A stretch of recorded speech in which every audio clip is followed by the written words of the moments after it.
咁不如我哋分析題目啦。今日先分析題目，究竟邊個重要啲？嗱，我哋睇 paper one 啊。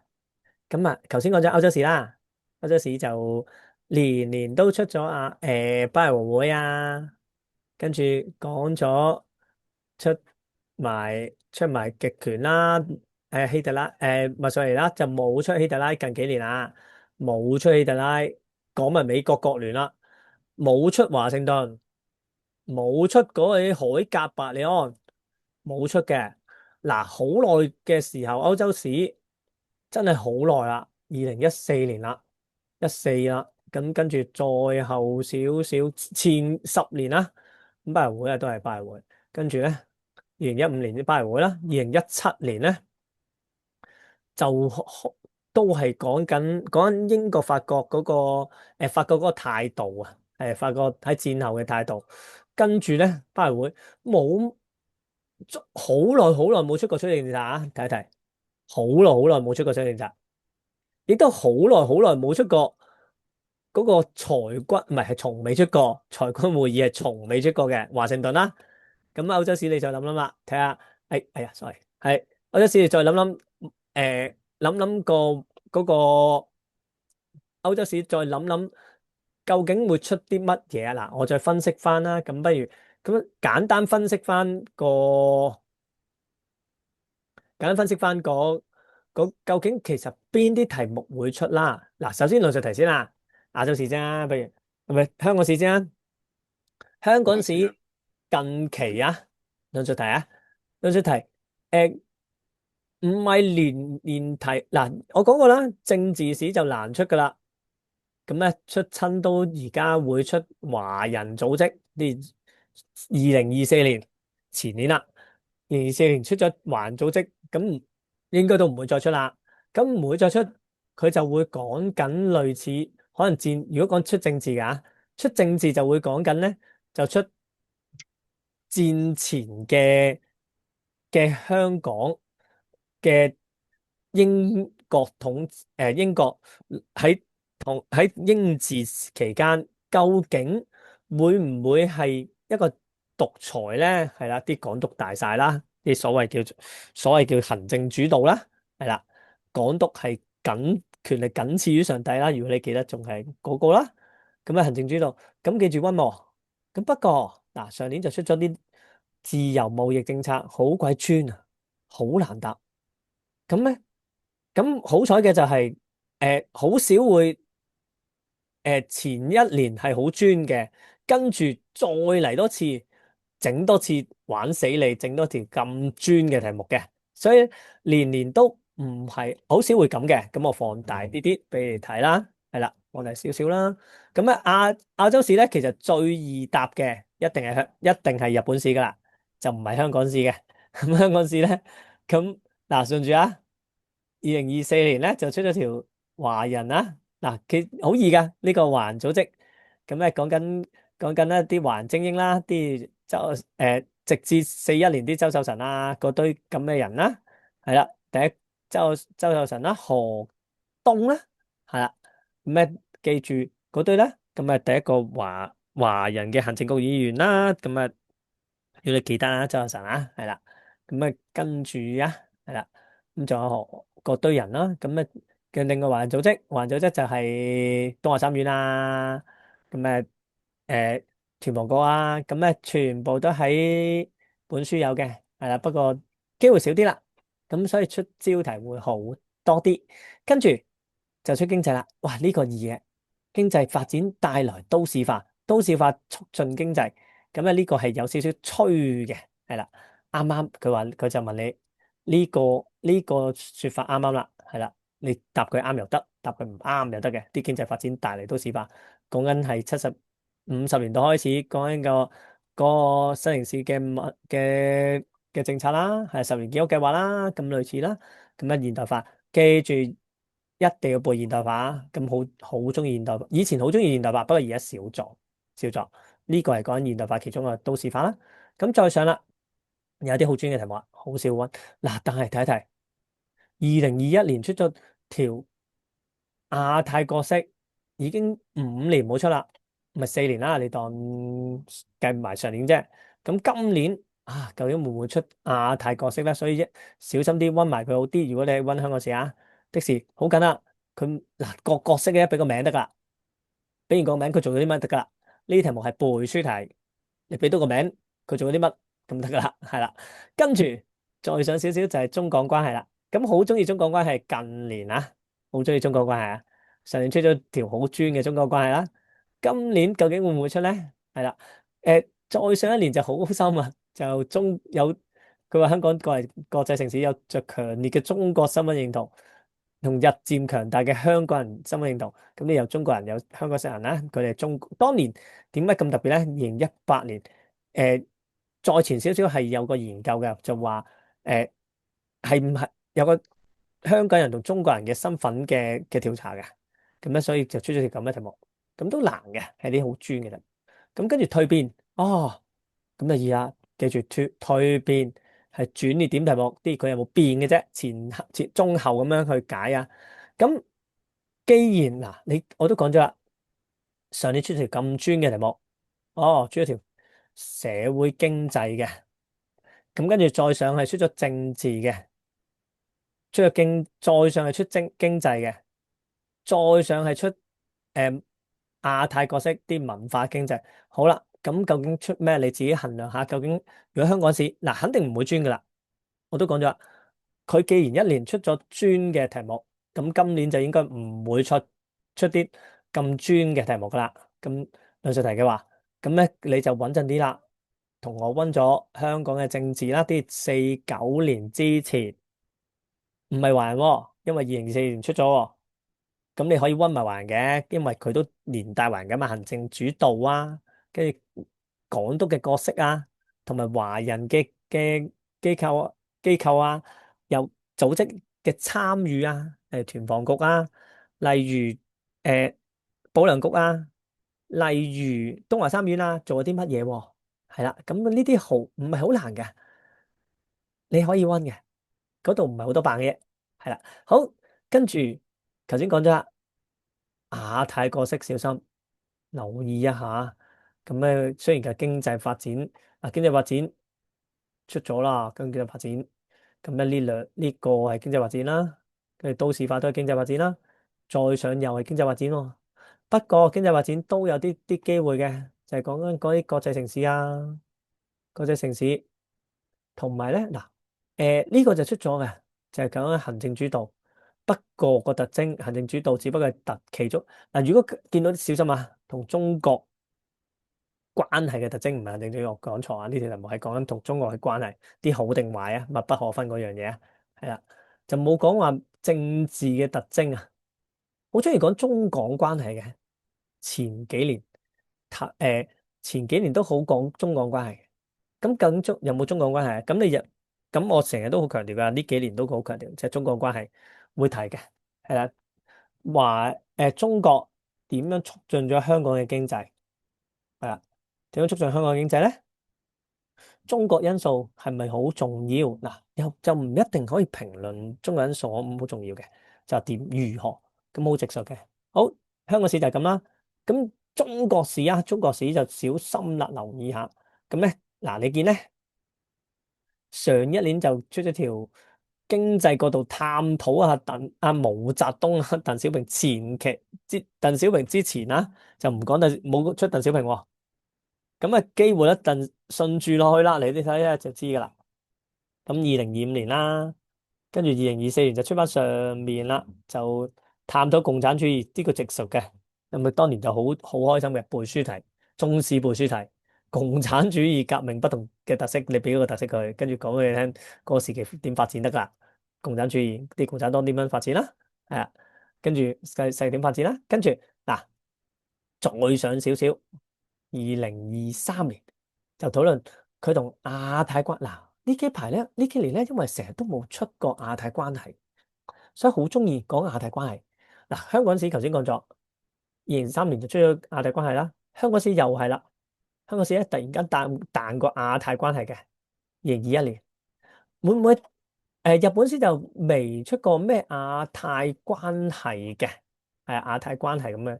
咁而究竟日本史會唔會出亞太關係？因為因為都仲有幾年就完啦，日本史已經冇㗎啦，咁會出係啦。咁我哋講埋中國史啦，快速中國史二戰啊，中國史講錯唔係二戰，中國史係啦。咁咧成日出上年出咗就毛澤東，跟住出亞太關係，跟住八搭咧就講鄧小平嘅，係啊，跟住咧再上啦就講毛澤東啦。咁咧咁跟住呢啲好中意講所以咧鄧小平就就有機會多啲，但係更加大機會嘅係1949年之前。咁呢堆咧而新嘅課程就好唔算好強調噶啦。咁咧就係講緊誒都會講嘅，會提嘅，就係辛亥革命啊、五四運動啊，同埋晚清改革啊都會提嘅，但係就唔係一個好重點啊。如果中國史嘅話，係啦，咁你就諗中國史會點啦。跟住嗱，日本史就易啊，頭先講咗，日本史一定易啊。日本史咧呢個上年出條正反論嘅啫。問佢點樣軍國主義擴張上，日本狀況比國際形勢更為重要，係咪咧？跟住再上一年啦，就講咧嗱更加易，日本史真係唔係好專噶，問親都唔係好專噶，咁所以日本史係膽嚟嘅，膽嚟嘅。如果論述題嘅話，最多人答噶啦，一定咁啊易啊。首3年10年同埋尾30年，阿施家英就講過呢條題目噶，佢都好高分嘅18分嘅，18分其實已經五噶啦。大約五啦，係啦。咁樣再上啦，再上就係講二次大戰導致日本極大嘅轉變。咁好啊，幾開心啊！前後轉變啫，啲軍國主義啊，走向非軍事化、民主化。以前就冇乜民主，植根而跟住民主植根於人民啦。咁咧跟住再上喎，22年咧就又係跨年代啦，不過直述嗱，成日都直述題嘅。就算正反合論都係問你軍國主義邊個原因，嗱又係啦。2021年軍國主義原因啫，跟2000年講緊美國嗱戰後嘅，不過戰後啊呢個擺錯位，係擺錯位唔應該擺呢度啊。就戰後嘅日本係影響大啲啊，係啦，你認同日本妨礙日本發展大啲啊，定係促進咧？係啦。咁呢個擺錯位啊，係啦。咁咧嗱，反而所以成日都係出軍國主義嘅。戰前成日都出軍國主義，戰後就一定係講緊經濟發展噶啦。反而冇講過嗱，佢嗰出真係好耐冇出啊，唔係從未出過亞太關係啊。咁你最好諗一諗，係啦，OK，好，咁呢條 PP 卷出過，所以咧佢都再出啊2024年，好得意。好啦，咁東南亞唔好理佢啦。好啦，亞洲史就係咁啦。咁歐洲史講埋個冷戰啦。冷戰咧又係年年都出噶，25、24，除咗23冇出過。不過冷戰就易啲嘅，最難係賴到去2019年同18年嗰兩題啫。冷戰有多冷，你要定義到個冷字，跟住至可以。所以你個膽咧一定係1、2戰加日本史，再博多個你自己中意嘅課題，係你自己中意嘅課題啦。咁你自己自行決定自己中意邊個課題，博多個。好，講一講，咁咧講完 paper two 啦，咁咧講一講 paper one 啦。咁我哋講一講 paper one。paper one 咁咧，頭先講咗亞洲史。嗱，亞洲史上年出咗啲咩題目咧？上年就出咗條香港史同中國關係，都話好中意中國關係嘅，講緊制水係啦，東江水。因為有陣時上年其實我有提過嘅，但係冇出到，就係東江水原來咧已經咧幾多年歷史咧，就係公港咁啱啱好喎。係啊，東江水當年咧上年冇記錯啊，就係60週年，係啦，東江水60週，公港60週年啦。咁因為當時63年制水啊，跟住就有東江水啦。咁啊，內地擴張點樣去解決？香港社會在咁多程度上受內地影響喎，係啊。哇！但係呢年咧就冇佢特登嘅，去到65年啫，就冇講到67年嘅，係啦。咁咧跟住佢係出咗條中國史，所以咧其實日本史個機會率有嘅，日本史所以一定要温，記住亞洲史嘅話，日本史係一定要温嘅。不過究竟係講緊軍國主義啊？嗱，軍國主義有機會出，不過個向方向咧，可能咧就會變咗軍國主義點樣去破壞個世界或者亞太關係啊，係啦，同埋中國對中國係啦，咁 OK，好啦，呢度你見54啦，出咗條54，跟住講共產嘅，佢有少少講共產主義嘅，五四都話好強調共產啊，頭先都講咗啦，咁咧。上年出咗條招題五四運動同共產嘅關係，前年就出咗條論述題，2020睇下先啊，2020頭先講咗啦，就係共產主義嘅發展，係啦，共產主義嘅發展啦，係2024年啦，咁你見咧2425年都係講緊共產主義嘅發展嘅。咁咧，咁啊好中意嘅共產主義，不過2年都出咗啦。咁你條機會咧就低啲啲啦，但係都有啊。跟住咁啊講講啊，亞洲史2024年，咁2024年就講咗香港制水啦，同埋中國五四運動啦，五四運動啦。跟住講歐洲史就講頭先講咗啦，就拜和會啦。跟住再講嘅就係冷戰啦，點樣睇啊？史泰林啦，再前一年，再前一年就出咗都係中國，就唔係五四運動啦，就講南京啦。咁因為嗰年我哋都貼嘅，我都貼嘅，就出咗多數會出南京，係好少會出啦。咁咧前一年就出咗南京，跟住出咗香港史，嗱2年都冇出日本史噶。新課程亦都飛優咗，抌走咗成個日本史嘅，所以咧你見啦，呢2年都冇出嘅日本史，跟住歐洲史又出咗，頭先講咗墨索里尼啦，跟住又係啦，出咗當年咧就出咗歐洲經濟合作，歐洲經濟合作而家就冷門少少啦，略略冷門少少啦，因為出咗招題嘛，不過你起碼都要有個 concept 啊，萬一佢再出，好啦，咁啊再上啦。2023年，咁你再諗諗嗱，出中國史，跟住咧再上一年又係出不過出晚清改革同埋五四運動嚟嘅，飽和運動啊，五四運動，2023年出五四運動，跟住出日本啦，嗱，終於出日本，我哋做過噶啦，好易嘅。咁記住，試下做埋俾我啦。2023年，我再擺上網啦，俾你哋睇下去做埋。跟住歐洲史就出咗美國啦嘅孤立主義同埋國聯啦，同埋日內瓦裁軍會議啊，日內瓦裁軍會議同羅家樂頭先講漏咗，羅家樂係有出嘅，係啦。咁咧，羅家樂但係華盛頓就少冇出過，不過講咗日內瓦公約同埋海格伯朗嘅公約啊，係啦，咁咧跟住講冷戰啦，再上係啊，2022咁啊，開埋2022先啦，開埋2022，開埋2022咧，你就可以諗一諗，究竟其實有啲咩機會咧？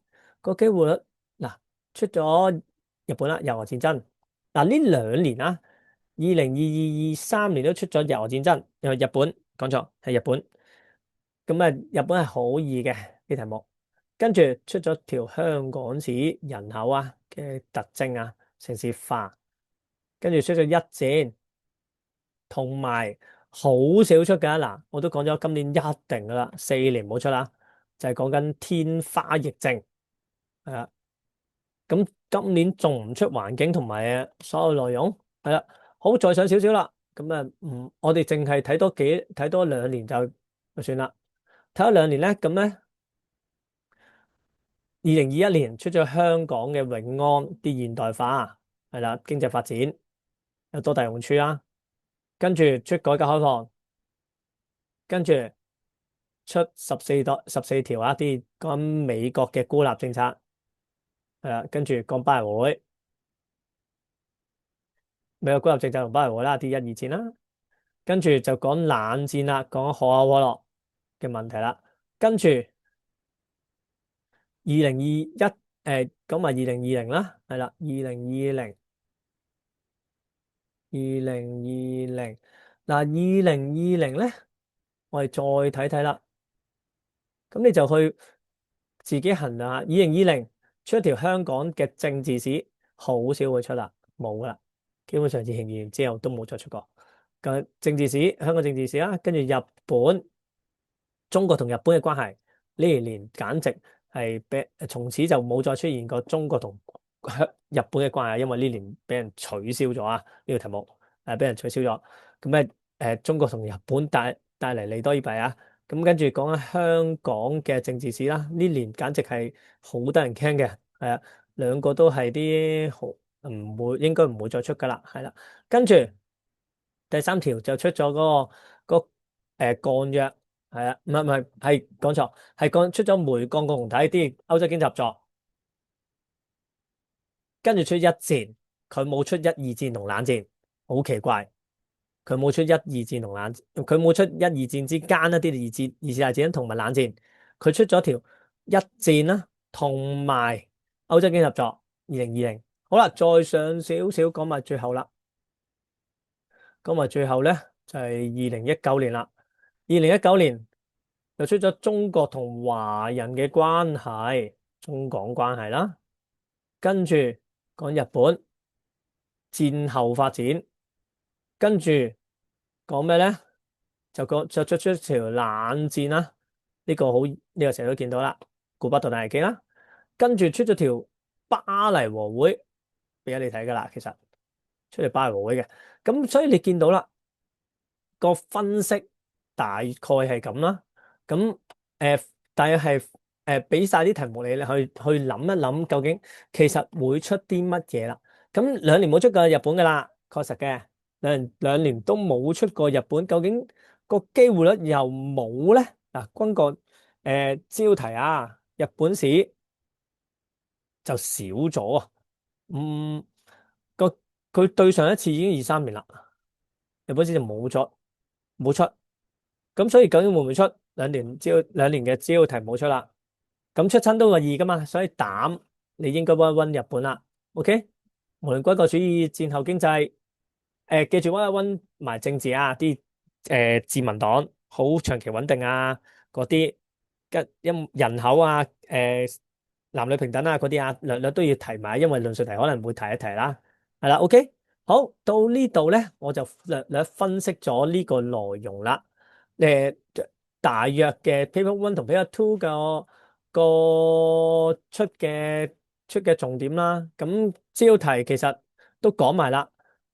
好耐冇出過5.2啊，係啦，5.2的是講緊最後，頭先我講咗呢度，我哋咁耐都冇出過個2022年之後，從未出過，已經4年啦，今年第4年啊，2022、23、24、25都冇出過，3年冇出過5.2，個機率真係超大，係啦，天花。冇講過，咁好啦，到呢度跟唔跟到？分清楚先。嗱，我又停一停，